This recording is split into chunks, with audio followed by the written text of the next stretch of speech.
Nanny's wait outside. My sister Margot smirked, positioning herself between me and the ICU doors while security approached with purposeful strides. Family only, sweetheart, hospital policy. My daughter was coding behind those doors. I could hear the alarm, the frantic calls, the chaos of medical professionals fighting to save her life. And I stood frozen in the hallway, blocked by my own flesh and blood from reaching my child. But why did the double doors suddenly burst open? Why did Chief of Surgery Dr. Jonathan Ashford storm into the hallway with fury blazing in his eyes? And why did every person in that corridor, security, nurses, my smirking sister, go absolutely silent when he looked at me and said 5 words that changed everything? Why is my wife in the hallway? The security guard turned white. Margot's smirk dissolved into confusion, then recognition, then pure terror. Get her inside. Now! Jonathan's voice was ice. And someone explained to me why my daughter's mother was being treated like a stranger while our child was dying. The Whitfield family had always considered me beneath them. My mother, Evelyn Whitfield, came from old Connecticut money, the kind that whispered through generations of trust funds and country club memberships.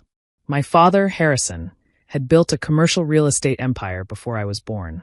My older sister Margot had married appropriately, a hedge fund manager named Preston who golfed with the right people and summered in the right places. And then there was me, Camille, the disappointment who'd fallen in love with a surgical resident instead of a banker. A doctor?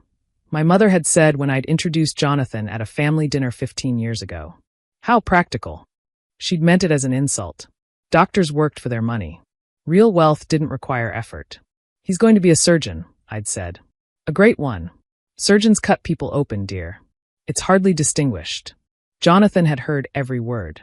He'd smiled politely, finished dinner, and never set foot in my parents' home again. We'd married 6 months later at City Hall. My family didn't attend. Jonathan became chief of surgery at Massachusetts General 3 years ago. The same hospital where my daughter Emma was now fighting for her life. Emma was 12 years old, bright, fearless, with her father's steady hands and my stubborn streak. She'd collapsed during soccer practice 2 days ago. An undiagnosed heart condition, the kind that hides until it strikes without warning. The surgery had been scheduled for this morning. Jonathan couldn't operate. No surgeon operates on their own child. But he'd assembled the best team in the hospital. Dr. Patricia Okafor, pediatric cardiothoracic, one of the top 5 in the country. Every possible advantage. It wasn't supposed to go wrong. But Emma's heart had stopped on the table. Code blue. Every parent's nightmare playing out in real time while I waited in the family room, trusting that I'd see her again. Then Margot had arrived. I hadn't invited her. Hadn't told my family Emma was sick. But hospitals are small worlds. Someone on the board had mentioned that the chief of surgery's daughter was having emergency cardiac surgery. That information had traveled through the Connecticut social network until it reached my mother, who had dispatched Margot to represent the family. Represent. Not support. Not help. Represent. Margot had found me in the family waiting room, tear-streaked and terrified. Mother sent me, she'd announced, settling into a chair like she was attending a charity function. She thought someone should be here. Since your husband is obviously too busy to comfort you. My husband is coordinating the team, trying to save our daughter's life. Of course. Her tone said she didn't believe me. Still, it's a shame you don't have more support. The code alarm had sounded 20 minutes later. I'd sprinted for the ICU. Margot had followed, not to help, but to control. She'd reached the nurse's station before me, already speaking to security. There's been a mistake. That woman, she'd pointed at me. She's not family. She's the nanny. The real mother is on her way. The security guard had looked at me, dressed in yoga pants and a wrinkled sweater, no makeup, hair unwashed for 2 days, and seen exactly what Margot wanted him to see. Ma'am, I'm going to have to ask you to wait in the designated area. She's my daughter. I'm her mother. That's what she keeps saying. Margot's voice dripped with false concern. The poor thing is very attached. But family only, you understand. I could hear Emma coding through the doors. Every alarm. Every shout. Every second that passed while I stood in that hallway, blocked by a security guard who thought he was following policy, manipulated by a sister who wanted to punish me for crimes I'd never committed. 15 years of exile from my family. 15 years of building a life they refused to acknowledge. And now, when my daughter might be dying, my own sister was using that estrangement as a weapon. Please, I'd begged. Please, she's my daughter. I need to be with her. Hospital policy is very clear. The ICU doors had burst open. Jonathan stood there in surgical scrubs, having left the observation deck the moment he'd heard the code called. His eyes found mine instantly, then moved to the security guard, then to Margot, then back to me. Why is my wife in the hallway? Time stopped. The security guard's face drained of color. Sir, Dr. Ashford, this woman, we were told she wasn't family. This woman is Camille Ashford, my wife of 14 years. Mother of the child currently fighting for her life in that room. Jonathan's voice could have cut glass. Who told you she wasn't family? Every eye turned to Margot. There was a misunderstanding, I thought. You thought what, exactly? Jonathan stepped toward her. You thought you'd prevent a mother from being with her dying child? You thought you'd use hospital security to torture your own sister? I didn't know. You knew exactly who she was. You grew up in the same house. He turned to the security guard. Get my wife inside. Now. And escort this woman off hospital property. Jonathan. I grabbed his arm. Emma. His face softened for just a moment. She's stable. Patricia got her back. She's going to be okay. The relief nearly dropped me to the floor. The aftermath was swift and merciless. Margot was escorted from the building by hospital security. She'd attempted to impersonate a family representative, interfered with patient family access, and filed a false report with security staff. The hospital's legal team documented everything. Jonathan didn't press charges. I asked him not to, not for Margot's sake, but because I didn't want Emma's recovery overshadowed by family drama. But consequences came anyway. The hospital board included several prominent Boston families who'd witnessed the incident or heard about it within hours. The story spread through exactly the same social networks that had brought Margot to the hospital in the first place. Did you hear about Evelyn Whitfield's daughter? Tried to keep her own sister from seeing her dying niece. Called her the nanny.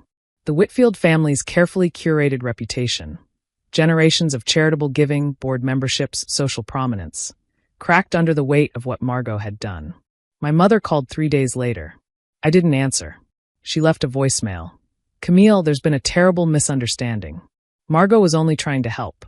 You know how confusing hospitals can be. Surely we can discuss this like family. I deleted it without responding. Emma recovered fully. Dr. Okafor had performed a miracle, repairing the defect that had hidden in Emma's heart for 12 years, giving her a future she'd almost lost. 2 weeks in the hospital, 3 months of careful recovery, and then she was back to being herself. Stronger, actually. Kids are resilient in ways adults forget. She asked about what happened in the hallway. Jonathan and I had discussed how much to tell her. Your Aunt Margot made a mistake, I'd said. She told the hospital I wasn't your mom. Why would she do that? Because some people can't accept when others are happy without their permission. Your grandmother's family never approved of your dad and me. Aunt Margot was trying to hurt me, and she almost hurt you in the process. Emma had thought about this with 12-year-old seriousness. That's really stupid. Yes, baby. It really is. Are we going to see them again? No, we're not. She'd nodded, accepting this with the clarity children sometimes have. Good. I don't want people like that around anyway. My mother made one more attempt 6 months later. She showed up at our home, uninvited, unannounced, with my father in tow. Jonathan answered the door. We'd like to see our granddaughter, my mother said, as if she hadn't spent 14 years pretending Emma didn't exist. No. Excuse me? No. You don't get to see her. You don't get to be part of her life. Jonathan didn't raise his voice. He didn't need to. Your other daughter tried to prevent Camille from being with Emma while she was dying. She called security. She lied about who Camille was. And you, he looked at my mother. You called 3 days later asking us to pretend it was a misunderstanding. It was a misunderstanding. It was cruelty. Deliberate, calculated cruelty designed to punish Camille for marrying someone you considered beneath her. And you will never have the opportunity to inflict that cruelty on our daughter. He closed the door. They never came back. Emma turned 15 last month. She's healthy, happy, fierce in ways that remind me of myself at her age. Before my family taught me that being fierce was something to suppress. She knows the full story now. She's old enough to understand. Mom, she asked me recently, do you ever miss them? Your family? I thought about it honestly. I miss who they could have been. I miss the family I wanted to have. I put my arm around her. But I don't miss who they actually were. Does that make sense? Yeah. She leaned into me. You have us instead. I have you instead. And that's more than enough.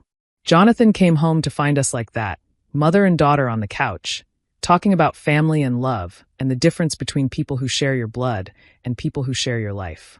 Everything okay? He asked. Everything's perfect. I saw Margot once more, about a year after the incident. A charity gala downtown. Jonathan was being honored for establishing a surgical training program for underserved communities. We'd attended because it mattered to him, because the work mattered. Margot was there. Of course she was. These events were her natural habitat. She saw me across the room. For a moment, I thought she might approach, might attempt some public reconciliation designed to rehabilitate her image. Instead, she turned and walked the other direction. Smart. For once in her life, smart. Jonathan found me watching her leave. You okay? I'm fine. And I meant it. She can't hurt me anymore. She can't hurt Emma. We're beyond her reach. We always were. She just didn't know it. He was right. The Whitfield family had spent my entire life making me feel small, unworthy, less than. But I'd built something they could never touch. A marriage to a man who loved me, a daughter who was extraordinary, a life filled with people who showed up when it mattered. Margot had tried to keep me from my dying child. The chief of surgery had walked out of those doors and chosen me in front of everyone. That's the difference between family you're born into and family you build. Emma's 16th birthday is next month. We're planning a small party, her friends, our friends, the people who matter. Jonathan's taking time off surgery, which he almost never does. We're making it special. Mom, Emma said last week, can I ask you something?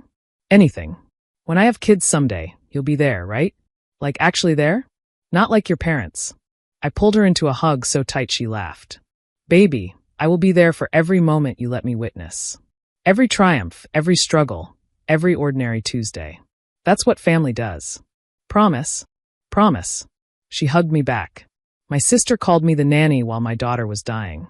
My husband walked out of surgery to find out why his wife was being kept from their child. The security guard turned white. And I learned, in that terrible moment, that the family you choose will always matter more than the family that never chose you. Emma is healthy. Jonathan is my partner. The Whitfields are strangers. That's not a tragedy. That's the ending I earned.